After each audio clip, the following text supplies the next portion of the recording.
maybe when you're older, in your 20s and 30s, you start to work, you face more stress. More stress means more cortisol. More cortisol means more inflammation, more oil production, more acne outbreak.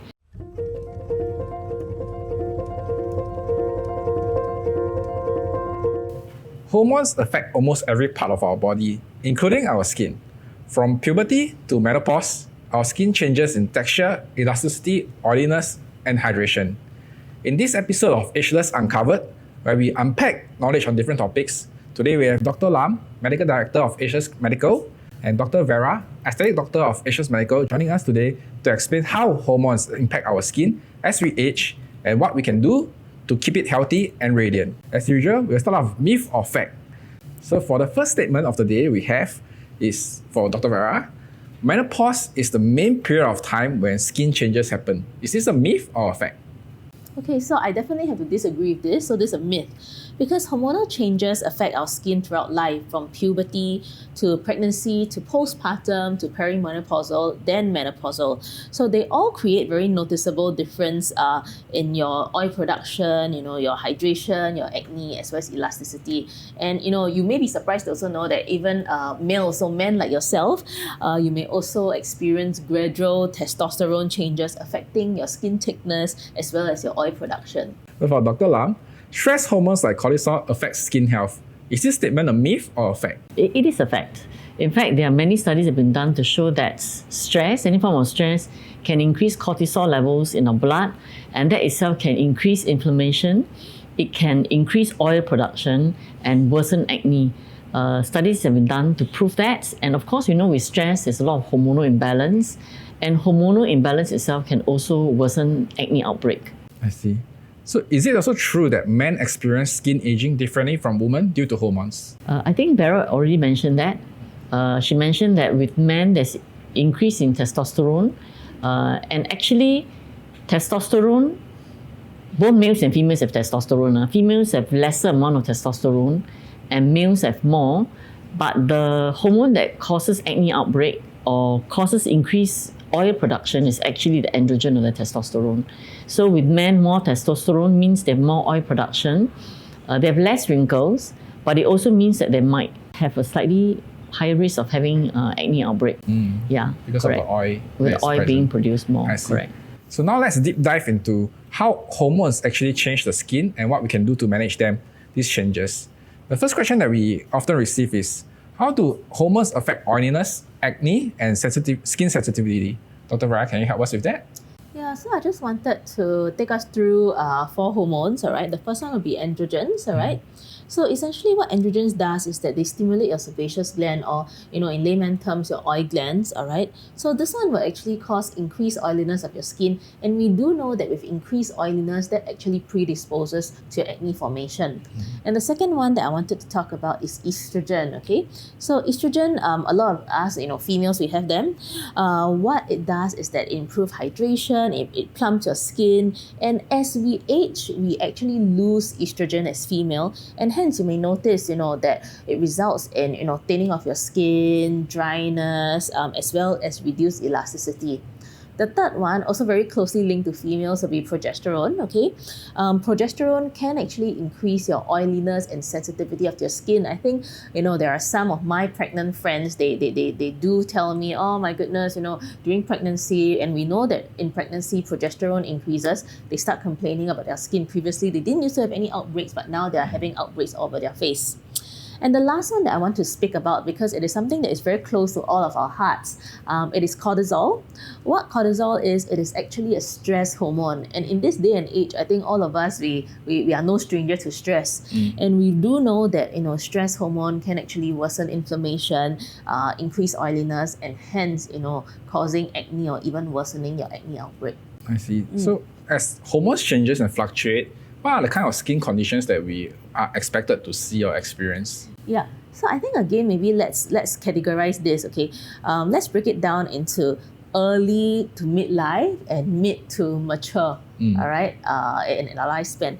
So for early to midlife, I think, this is when you're undergoing your major exams, you're starting a new job, high stress. You may notice that, as we mentioned, the cortisol level increases, you get increased inflammation, increased acne.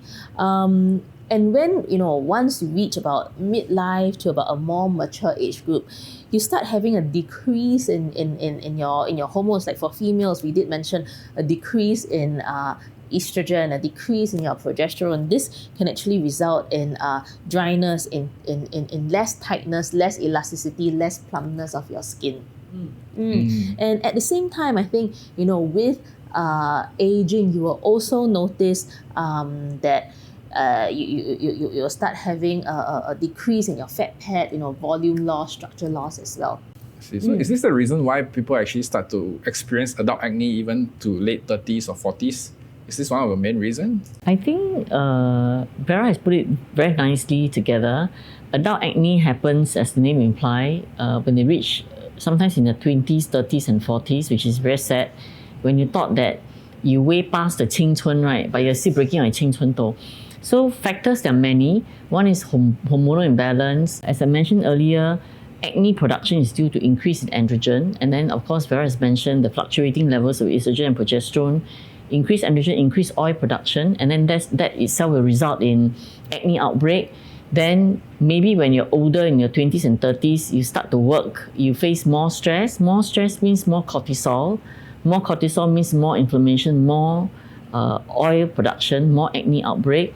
Then lifestyle, when you start to work, maybe you start to entertain, your bad lifestyle, you start to take, when you're younger, your mother control you eat, right? Like Vera control the daughter, I control my children when they're younger. Now they are all graduated their adulthood. I mean, they don't listen to it anymore. So they take food high in glycemic index or refined carbohydrates, their desserts, the bubur cha cha, the chendol, all the dessert high in sugar content. That itself can increase in IGF-1, and it can also increase in oil production, increase in acne production. Of course, last but not least is genetics. If genetically you start your family history of someone developing adult acne, then there's a chance that you might develop adult acne. Yeah, so these are some of the various factors why people start developing acne when they reach adulthood. I see. I think very interestingly, you mentioned about food just now. So is it true that some food will actually worsen acne? Okay, I talk about the fact first, okay? Yes. Then Vera will share with you about the some of the myths. I think there are many foods that people tie with acne outbreak. They eat like fried chicken, then they pop out in one pimple. And then they swear by the pop chicken causing the acne outbreak. Actually, there's no scientific proof that fried foods really cause acne outbreak. Evidence we have about food and acne outbreak is one, dairy products. Because of the IGF-1 and also some growth factors and hormones, it can actually worsen acne outbreak. So I always jokingly tell my patients, cow's milk are meant for cows. They're not meant for human, because if you have acne outbreak, it might worsen it. Then just like I mentioned about food with high glycemic index and refined carbohydrates that can again increase IGF-1 and causes acne outbreak. Then maybe Vera can elaborate on the diet high in sugar content, the chocolate that people blame on acne outbreak, and the fried food, the mala food, the spicy food, Yeah. I mean, growing up, my grandmother used to ask me not to eat all the spicy food, the chocolate. My mother also used to tell me, but I think as cold hard evidence, there isn't any large-scale study that actually supports this conclusion. But I mean, what we can say is these are very observational studies.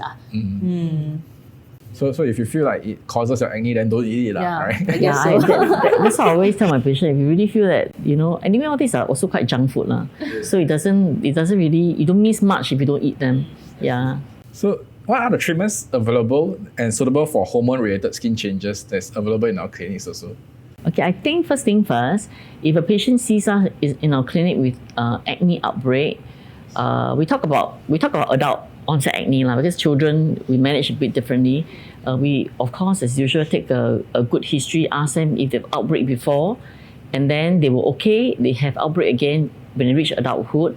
If they don't have, it's adult onset acne. We will assess, is it perioral acne or acne on other parts of the face. In women who are in the reproductive age group and planning to start a family, generally speaking, we cannot give oral antibiotics or oral Accutane and things like that. We'll give them stuff that is safe, a good cleanser, maybe a topical anti-bacteria product that maybe contain tea tree that is safe to be used.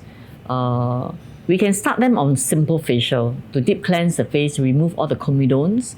A very good treatment in our clinic is HydraFacial. We both love it. It really deep cleanses the face, and after the treatment, the patient my staff will show them the gunk in the HydraFacial, the water. Then I think the safest thing to do in women in the reproductive age group will be our LDM facial. LDM stands for Local Dynamic Micro Massage. It's a German-made device that uses ultrasound waves to treat active acne outbreak, to actually heal the skin. So it's something that a lot of my patients, they do it when they're planning for pregnancy, and even when they're pregnant, they cannot do anything else. They cannot do lasers, they cannot do injectable. They will come back to do their LDM facial because it's ultrasound. You ultrasound the baby when you're pregnant. So I think this belongs to the women in the reproductive age group who are planning to start a family and have acne outbreak. I will leave Vera to elaborate on patients who come to you with adult acne outbreak but they are not planning. What are the treatments that she usually do? She sees a lot of patients for this concern. For males. For males, yeah. I mean, we can break it down into, devices as well as injectables. So one device that we do have here, it is a radiofrequency device whereby what we do is that we actually target the oil glands, the sebaceous glands. So this actually permanently destroy these oil glands. So when you permanently destroy the oil glands, essentially the glands can't produce oil anymore, right? So essentially what we are doing is we are treating the root cause of the problem, okay? Other things that we can do, as I mentioned, injectables that we have been mentioning across all the other previous podcasts. So things like your polynucleotide skin rejuvenators, all right? Because what it does is that it heals your skin from within, all right? It helps with skin regeneration. It helps with skin healing. So, I always say that if you feel that you are struggling with acne, or if you just want to, make your skin better, don't wait until things get worse. Just come and talk to us, find out more, and we'll be here to hold your hand and help you through this. Nice, yeah. So if you are experiencing any hormonal changes that affects your skin quality, I think the first important step is to come and visit a doctor. So go for a consultation and see what's the problem and root cause first. So I think that wraps up today's deep dive on how do hormones change your skin as you age. A big thank you again to Dr. Lam and Dr. Vera for joining us today on today's podcast. So the key takeaway today is that healthy skin isn't just about products. It's also about supporting your body and protecting your skin and addressing concerns early before it becomes worse. Yeah. So if you enjoyed this episode, make sure to like, share and subscribe, and see you in the next episode. So I tell my patient, if every time you eat that fried chicken, you pop out in a pimple, then don't take the chicken. Don't blame the poor chicken for your acne outbreak because there's no clear scientific evidence.